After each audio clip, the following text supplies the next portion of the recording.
सभी को नमस्कार।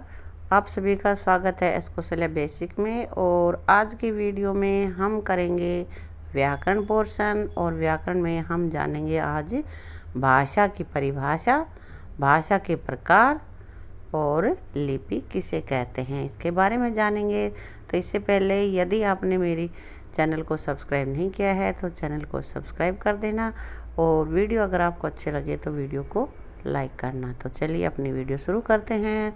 तो वीडियो में सबसे पहले हम जानेंगे भाषा की परिभाषा। भाषा क्या होती है? भाषा जो भी हम बोलते हैं, सुनते हैं, लिखते हैं, कोई तो हमारे पास है ऐसे विचार, हम अपने विचार किसी को कैसे बता सकते हैं, वो माध्यम क्या है, तो उसी को हम भाषा कहेंगे। कि जिसके द्वारा हम अपने विचार जो हमारे मन में आ रहा है या जो हम सोच रहे हैं वो किसी को बताते हैं। तो सबसे पहले हम जान लेते हैं यहाँ पे भाषा की परिभाषा, यानी कि भाषा किसे कहते हैं।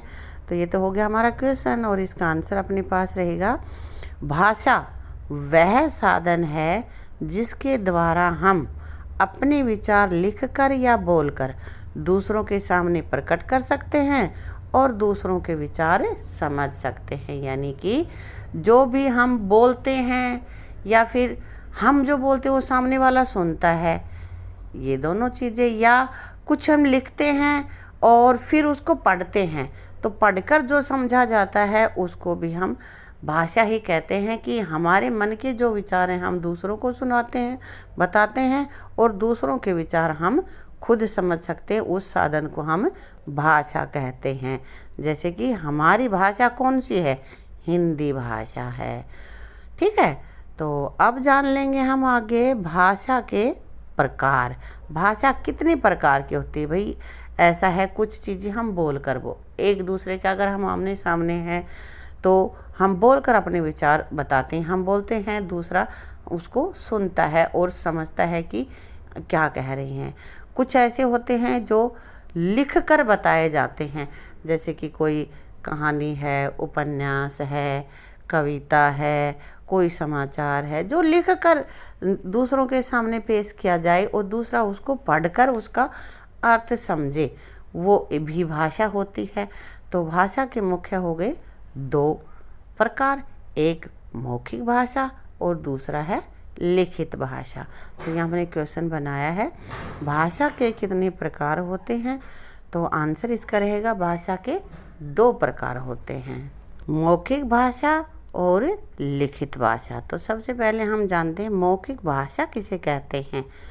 जब हम अपने विचार बोलकर दूसरों के सामने प्रकट करते हैं और सुनकर दूसरों के विचार समझते हैं, तो वह भाषा का मौखिक रूप होता है, यानी कि वह मौखिक भाषा होती है।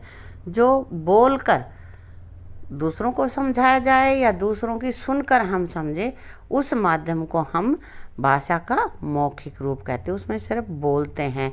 अब जैसे कि हमारे पास कुछ संकेत से भी हम समझाते हैं, भाई कोई बोल नहीं पा रहा है तो संकेत से समझाता है, तो एक सब पॉइंट निकाल देते हैं वहाँ पे कि सांकेतिक भाषा, लेकिन इसको हम मौखिक भाषा का ही रूप मानेंगे, मौखिक भाषा में ही उसको हम लेंगे।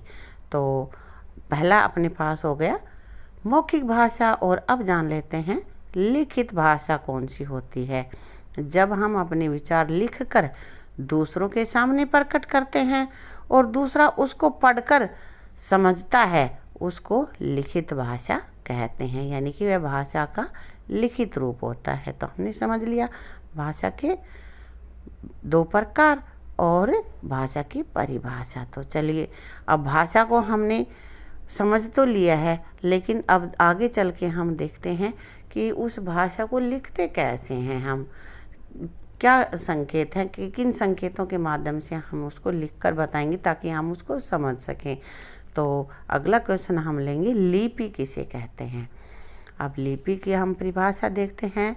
मौखिक भाषा को लिखने के लिए जिन ध्वनियों का प्रयोग होता है और उन ध्वनियों के जो चिन्ह बनाए गए हैं उनको लिपि कहा जाता है। यानी कि मौखिक भाषा को लिखने के लिए जिन चिन्हों का प्रयोग किया जाता है, जिन संकेतों का प्रयोग किया जाता है, उसको हम लिपि कहते हैं। ताकि कोई एक निश्चित चिन्ह होता है एक ध्वनि का, जैसे क है तो क की एक अलग से पहचान है। क बोलते ही हमारी समझ में आता है कि इस तरह का एक बना हुआ लेटर है, एक अक्षर है, उसको हम डिनोट कर रहे हैं। तो ये हमारी लिपि है कि भाषा जो हमने बोली है उसको लिखने के लिए कुछ निश्चित चिन्ह बनाए जाएं, उससे हम भाषा को लिख सकें, उस अपने विचार उसमें लिखकर प्रकट कर सकें, उसे हम लिपि कहते हैं। तो आगे अब हम यहाँ पे देख लेते हैं कि हमारी कुछ भाषाओं की लिपियाँ कौन कौन सी हैं। तो सबसे पहले जानते हैं हम संस्कृत और हिंदी, दोनों ही भाषाओं की लिपि होती है देवनागरी। संस्कृत भाषा की लिपि भी देवनागरी है और हिंदी भाषा की लिपि भी देवनागरी है। इसी तरह से अंग्रेजी भाषा है, इंग्लिश हम भी पढ़ते हैं ना, तो इंग्लिश भाषा की लिपि क्या है? उनकी लिपि है रोमन। इंग्लिश भाषा की लिपि क्या है? रोमन। इसी तरह से उर्दू भाषा की लिपि क्या है? उर्दू भाषा की लिपि है अरबी। तो कुछ हमने भाषाएं यहाँ पे ली हैं, उनकी लिपियाँ लिखी हैं और उम्मीद करूँगी कि आपको भाषा की परिभाषा, भाषा के प्रकार और लिपि और कुछ भाषाओं की लिपियाँ कौन कौन सी हैं ये सब इस वीडियो में जाना है, आपको समझ में आया होगा। तो इसी के आधार पे हम अब यहाँ पे लेते हैं कुछ क्वेश्चंस ताकि अभ्यास के लिए, ताकि आपको वो याद हो सके। तो सबसे पहले हम यहाँ पे लिखेंगे कि भाषा किसे कहते हैं।